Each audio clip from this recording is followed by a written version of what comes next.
Eu sou o pastor Joel Lopes de Assis, falando aqui do sul da Flórida. O texto bíblico de hoje encontra-se no livro de Apocalipse, capítulo 2, versículos 1 a 7, que diz o seguinte: Escreve ao anjo da igreja que está em Éfeso, isto diz aquele que tem na sua destra as 7 estrelas, que anda no meio dos 7 castiçais de ouro. Eu sei as tuas obras e o teu trabalho e a tua paciência, e que não podes sofrer os maus, e puseste à prova os que dizem ser apóstolos e o não são, e tu os achaste mentirosos. E sofreste, tens paciência, e trabalhaste pelo meu nome, e não te cansaste. Tenho, porém, contra ti que deixaste o teu primeiro amor. Lembra-te, pois, de onde caíste, e arrepende-te, e pratica as primeiras obras. Quando não, brevemente a te virei, e tirarei do seu lugar o teu castiçal, se não te arrependeres. Tens, porém, isto, que aborreces as obras dos nicolaítas, as quais eu também aborreço. Quem tem ouvidos, ouça o que o Espírito diz às igrejas. Ao que vencer, dar-lhe-ei a comer da árvore da vida, que está no meio do paraíso de Deus. Ao iniciar este estudo simples, mas objetivo, a respeito das 7 igrejas da Ásia Menor, que hoje é a Turquia, nós pedimos a ajuda do Espírito Santo para que seja para a edificação de todos e, em primeiro lugar, para a glória do nome do Senhor Jesus. Há coisas importantíssimas, profundas, nestas cartas que Jesus enviou àquelas igrejas. E uma coisa interessante que eu noto aqui é que os tópicos são de uma forma tão impressionante dentro da homilética. Vamos então começar com a igreja de Éfeso, com os 7 tópicos desta carta.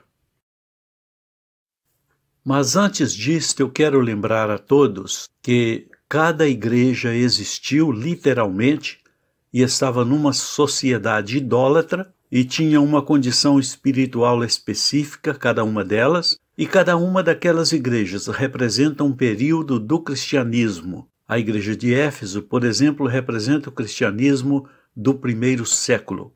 E cada uma representa uma igreja local, ou pode ser talvez uma denominação e um indivíduo. Cada um de nós tem aquelas características. Primeiro tópico: apresentação de Jesus para a igreja. Para uma igreja que havia perdido o primeiro amor, Jesus se apresenta como aquele que tem as estrelas em suas mãos. As estrelas são os anjos da igreja. E ele também se apresenta como aquele que anda no meio dos castiçais, ou seja, no meio de cada igreja, ou no meio das igrejas, como um superintendente examinando as obras, o trabalho e o amor de cada um. Segundo, o elogio. Jesus elogia o trabalho, as atividades, a paciência e o zelo da igreja de Éfeso em provar os obreiros itinerantes que passavam por ali. O Senhor diz assim: trabalhaste pelo meu nome e não te cansaste. Que elogio maravilhoso. Terceiro, reprovação.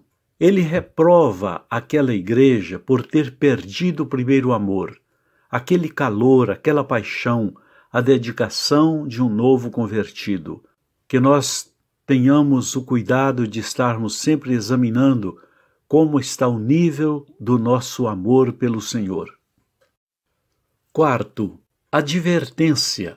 Jesus diz assim: lembra-te de onde caíste e arrepende-te e pratica as primeiras obras. Quando não, breve virei a ti e tirarei do seu lugar o teu castiçal. O que Jesus estava querendo transmitir para aquela igreja claramente era que ele iria tirar a oportunidade daquela igreja de brilhar neste mundo como o castiçal brilhava lá no santuário. A igreja está aqui na terra para brilhar.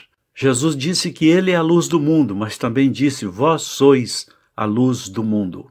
Quinto tópico: o crédito que Jesus deu para aquela igreja. Ele disse: aborreces as obras dos nicolaítas, as quais também eu aborreço. Uma palavrinha rápida a respeito dos nicolaítas. Segundo Irineu e Hipólito, que viveram nos séculos 2 e 3 da era cristã, eles eram seguidores daquele diácono Nicolau, que era um dos 7 diáconos da igreja primitiva. Esta foi a ideia de Irineu e Hipólito. Uma outra opinião é que era uma seita que se misturava com os cristãos para divulgar seus ensinos heréticos ligados à idolatria e a práticas de sexo. Qual era, portanto, a doutrina dos nicolaítas, assim como foi com Balaão, enganar o povo, fazer o povo pecar? Sexto, é um lembrete que Jesus deu para todas as igrejas. Não foi somente para a igreja de Éfeso. Todas elas receberam o mesmo lembrete. Quem tem ouvidos, ouça o que o Espírito diz às igrejas. Que nossos ouvidos estejam abertos para que possamos ouvir a voz do Espírito Santo, porque para cada igreja ele tem uma mensagem específica. Em último lugar, o último tópico é a promessa. Para a igreja de Éfeso, Jesus diz assim: quem vencer, dar-lhe-ei de comer da árvore da vida que está no meio do paraíso de Deus. Com o primeiro Adão, a árvore da vida foi lacrada por causa do pecado. Com o segundo Adão, que é uma referência a Jesus, a árvore foi liberada. A comunhão dos remidos com o remidor. Vamos orar? Senhor Jesus, ajuda-nos para que nós não percamos o nosso primeiro amor.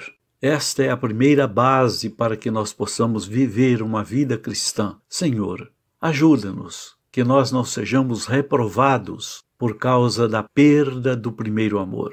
Ajuda-nos, Senhor, para que nós não estejamos dando crédito aos enganadores que estão no meio do teu povo, e que nossos ouvidos espirituais estejam abertos para que possamos ouvir a voz do teu Espírito. Abre nossos ouvidos para ouvir o teu Santo Espírito, porque as promessas para o vencedor são grandes e são infalíveis. Bendito seja o teu nome. Ajuda estes teus filhos e a sequência deste estudo, tão simples, mas profundo e maravilhoso. Em nome do Senhor, eu oro. Amém.